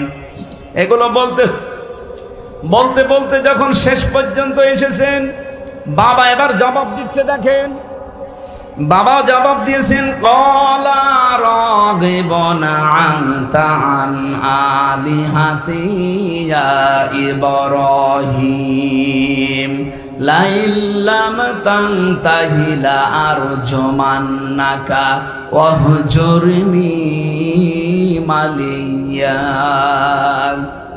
হে ইব্রাহিম, তুমি কি আমাদের বানানো এই সমস্ত দেবদেবীগুলোকে অস্বীকার করতে চাও? যদি এই পথ থেকে ফিরে না আসো, আমি তোমাকে মেরে ফেলবো, অথবা তুমি আমার থেকে দূর হয়ে যাও, আমার সামনে থাকবা না। এটা তো হাজার হাজার বছর আগের কথা। এখন আমরা যদি মানুষের তৈরি করা আইন কানুন নিয়ম নীতিগুলো সব দূরে ফেলে দিয়ে আল্লাহর আইনের কথা বলি, এই সমাজে আমার বাবা পর্যন্ত ইব্রাহিমের বাবার মতো আমার নিষেধ করে। এই কথা বলেন না কেন? হয় আমার বাবা নিষেধ করে, না আমার ভাই নিষেধ করে, না আমার নেতা নিষেধ করে, না আমার দায়িত্বশীল নিষেধ করে। আমাকে নিষেধ করে শেষ করে না, আমাকে বলে তোমাকে নিবৃত হওয়া লাগবে, নয়তো এলাকায় থাকতে দেব না।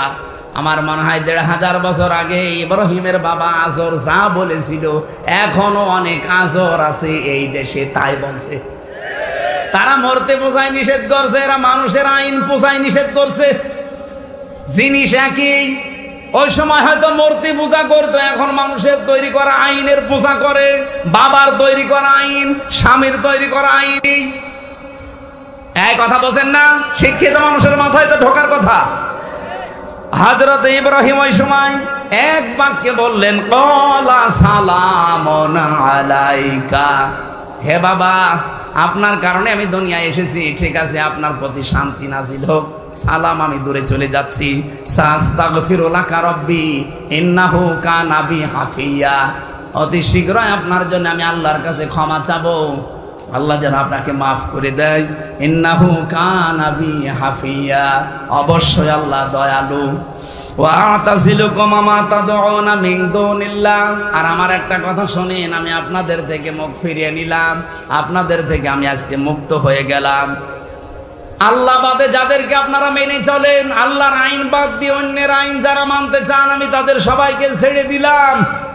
শুধু ছেড়ে দিলাম তা না, আমি এমন একজনকে ডাকতে আরম্ভ করলাম আজকে থেকে, আসা আল্লাহ কুনা বিদুআই রাব্বি শাকিয়া। আমি আশা করছি আমার রব আমার ডাক ফেলে দেবে না, সাড়া দেবে। জোরে বলেন সুবহানাল্লাহ। এখানে যারা আজ আমরা ইব্রাহিমের সন্তান হিসাবে বসে আছি, বাংলাদেশের দিকে আপনি মিলাবেন, ইব্রাহিমের জীবনের সাথে 100 ভাগ মিলে যাচ্ছে। উনি ওনার বাবার কাছ থেকে, উনি ওনার রাষ্ট্রের তরফ থেকে বাধা পেয়েছিলেন। আজ আমাদের অভিভাবক যারা, বাবা, চাচা, দলের লোক, আমাদের আত্মীয় স্বজন, তাদের কাছ থেকে আমরা আজ বাধা পাচ্ছি আল্লাহর আইনের কথাগুলো বলতে গেলে। এই কথা বোঝা লাগবে, আমাদের আচরণ এখন হওয়া লাগবে ইব্রাহিমের মতো, ঠিক আছে? আল্লাহ পাক বলেন, এগুলো যদি সত্যি ইব্রাহিমের মতো তার সন্তানরাও করতে পারে, আমি কি করব জানো? ফালাম্মা আতাযালাহুম ওয়া মা ইয়া'বুদুনা মিন দুনিল্লাহ। যখন তিনি নিজেকে সব কিছু থেকে ইতিসাল মানে দূরে সরিয়ে নিলেন, তাদের থেকে যখন মুক্ত করলেন, ওয়াহাবনা লাহু ইসহাক ওয়া ইয়াকুব, আমি তাকে 2টা সন্তানের সুসংবাদ দিলাম, ইসহাক এবং তার সন্তান ইয়াকুবের। ওয়াজাকুল্লান জাআলনা নাবিয়্যা, তারা প্রত্যেকে ছিল নবী। ওয়াহাবনা লাহুম মির রাহমাতিনা ওয়া জাআলনা লাহুম লিসানা সিদকিন আলিয়্যা। এখান থেকে আমি তাফসিরে ইবনে কাসিরের শিক্ষা পেয়েছি, কোন মানুষ যদি সত্যি ইখলাস নিয়ে দাঁড়িয়ে যায়, ইব্রাহিম যেমন দাঁড়িয়েছিল, তার সন্তানরাও যদি এভাবে ইখলাসের সাথে একা হোক, তারপরও যদি ইমানের উপরে টিকে থাকতে পারে, এমন এমন কিছু নিয়ামত আল্লাহ তার সামনে দিতে চাই বা দিতে পারেন যেটা সে কল্পনাও করে নাই। হযরত ইব্রাহিম ৮৬ বছর পর্যন্ত সন্তান পান নাই। শিরিক মুক্ত জীবন গঠন করার জন্য পরিবার, সমাজ, রাষ্ট্র যখন ছেড়ে দিয়েছেন, আল্লাহ তাকে ৮৬ বছর বয়সে সন্তান দিয়েছিলেন। ইসহাককে দিলেন, এরপরে দিয়েছিলেন তার বংশে দিয়েছিলেন ইয়াকুবকে, ইসমাইলকে। আল্লাহ রাব্বুল আলামিন আমাদেরকেও বোঝাতে চান, বাংলার মানুষেরা যদি সত্যি ঈমানকে বাঁচিয়ে রাখার জন্য ব্যক্তি, পরিবার, সমাজ, রাষ্ট্র, এগুলো সব যদি বিসর্জন দেওয়া লাগে, ছেড়ে দেওয়া লাগে, নিজেকে মুক্ত করে একক ইখলাস নিয়ে যদি একাও তুমি থাকতে চাও, দুনিয়ার জীবনে এমন কিছু সামনে তোমাকে দেব যেটা তোমার কল্পনায়ও ছিল না। আমার মনে হচ্ছে সামনে এরকম কিছু আল্লাহ আমাদেরকে দিয়ে খুশি করতে চান। আলা সাউফা ইউতিকা রাব্বুকা ফাতারদা। হে নবী, আপনাকে এমন কিছু আমি খুব তাড়াতাড়ি দেব যাতে আপনি খুশি না হয়ে পারবেন না। ৫৬ বছর কি ৫৪ বছর আমরা অনেক কিছু দেখলাম, এখনো কোরআনটা দিয়ে বাংলাদেশ চললে কেমন দেখা যায় এটা আমরা এখনো দেখিনি। এবার আমার মনে হয় আল্লাহ এটা দেখাবে, এমন কিছু আমরা দেখতে পারবো, এটা দিয়ে যদি ৫৬,০০০ বর্গ মাইল এটা চলতে পারে, এই বাংলাদেশ ৫ বছরের ভেতরে মিনি জান্নাত হয়ে যাবে ইনশাআল্লাহ। এটা দেখতে মনে চায় না? একটা আইনও এই দেশে চলে না, ৫০০ আইন আছে এর ভেতরে। আমরা আগামীতে চাই এরকম ৫০০ আইন যেন বাংলাদেশের সংসদে অন্তত চর্মচোখে দেখে যেন মরতে পারে। আপনি দেখেন কিছুদিনের ভেতরে পৃথিবী পাল্টিয়ে যাবে। আর বাংলাদেশের যেভাবে ইসলামপন্থীরা এক হচ্ছে, আমার তো মনে হচ্ছে সামনে কোরআনের সংসদ আমরা পাবো ইনশাআল্লাহ। শিক্ষিত মানুষ এখানে যারা এসেছেন তাদেরকে আহ্বান জানাচ্ছি, সৃষ্টি নিয়ে আমি একটা বই লিখেছিলাম। এই যে দুধের ওপরে যে কথাগুলো বললাম, এরকম সৃষ্টির কথাগুলো লেখা আছে গাড়িতে। কয়েকটা পিস আছে, যাওয়ার সময় শিক্ষিত মানুষরা নিয়েছেন, কাজে লাগবে। আল্লাহুম্মা আমিন। লা ইলাহা ইল্লা আনতা সুবহানাক ইন্নী কুনতু মিনাজ জালিমিন। মোনাজাত হচ্ছে, বসে করেন। যেখানে যারা দাঁড়িয়ে আছেন একটু বসেন, মোনাজাত হচ্ছে। রব্বানা যালামনা আনফুসানা ওয়া ইল্লাম তাগফির লানা ওয়া তারহামনা লানাকুনান্না মিনাল খাসিরিন। রব্বুল আলামিন মাথা নিচু করে, চক্ষু বন্ধ করে, অপরাধগুলো স্মরণ করে হাত তুলেছি। গভীর রজনী, এখন কিছুক্ষণ পরে তাহাজ্জুদের আরম্ভ হয়ে যাবে অক্ত। হাজার হাজার বান্দা বান্দি আমরা ইব্রাহিম নবীর জীবন থেকে সিদ্দিক এবং নবী, আমাদেরকে তুমি কিয়ামতের ময়দানে হয়তো নবীদের কাতারে দেবে না, কিন্তু সিদ্দিকদের কাতারে দাঁড়ানোর যোগ্যতা তৈরি করে দাও। সত্যকে সত্য জানার পরে আমরা যেন দ্বিধাহীন চিত্তে মেনে নিতে পারি, এইরকম যোগ্যতা আমাদের তৈরি করে দাও। আল্লাহ তাআলা, জীবনে অপরাধ করতে করতে নষ্ট হয়ে গেছে জীবনটা। হাত ওঠায় কথা বলবো ভয় করে, লজ্জা করে। আমাদের পেছনের দিকে আল্লাহ তুমি তাকিও না, তোমার রহমতের দিকে তাকাও। এই মুহূর্তে জীবনের অপরাধগুলো মাফ করে জায়গাটা নেকি দিয়ে পাল্টিয়ে দাও। দোয়া থেকে বেঁচে থাকা তোমার রহমত ছাড়া সম্ভব না। আল্লাহ তাআলা মেহেরবানি করে আমি সহ যারা এসেছি আমাদের অপরাধ থেকে তোমার দয়া দিয়ে বাঁচাও। মাহফিলের সম্মানিত সভাপতি আব্দুর রহিম সাহেবকে কবুল করো। আল্লাহ তাআলা আজকের মাহফিলে যারা আলোচনা রেখেছে আলেমদেরকে মঞ্জুর করো। যত মানুষ এই মাহফিলের জন্য শ্রম দিয়েছে, এই যুবকদেরকে যে মা পেটে নিয়েছে, আল্লাহ খাদিজার মতো বানিয়ে দাও। সম্মানিত মা বোনদেরকে, সম্মানিত মা বোনদেরকে তুমি আয়েশার মতো, ফাতিমার মতো জীবন দাও। মুসাফির অবস্থায় আছি, মাসলুক অবস্থায় আছি, এখনো পর্যন্ত অনেক জালেমের টার্গেটে আছে। এখনো আমি নিজে অসুস্থ হয়ে আছি। রব্বুল আলামিন, মুসাফিরের দোয়া, অসুস্থ মানুষের দোয়া, মাজলুম মানুষের দোয়া তুমি ফেরত দাও না। আমরা হাদিসে পড়েছি, মন থেকে তোমার কাছে জীবনের সর্বশেষ কথা এটা, চর্ম চোখে যেন দেখে যেতে পারি বাংলাদেশটা কোরআন দিয়ে চলছে। এই সাতক্ষীরার মাটিকে তুমি ইসলামের জন্য আরো উর্বর করে দাও। এই মাটির নিচে যত মানুষ ঘুমিয়ে আছে কোরআনের ইজ্জতে মাফ করে দাও। রব্বুল আলামিন, যত আলেম ওলামা এসেছে আলেমদেরকে তুমি আলেম নায়েবে নবী হিসাবে কবুল করো।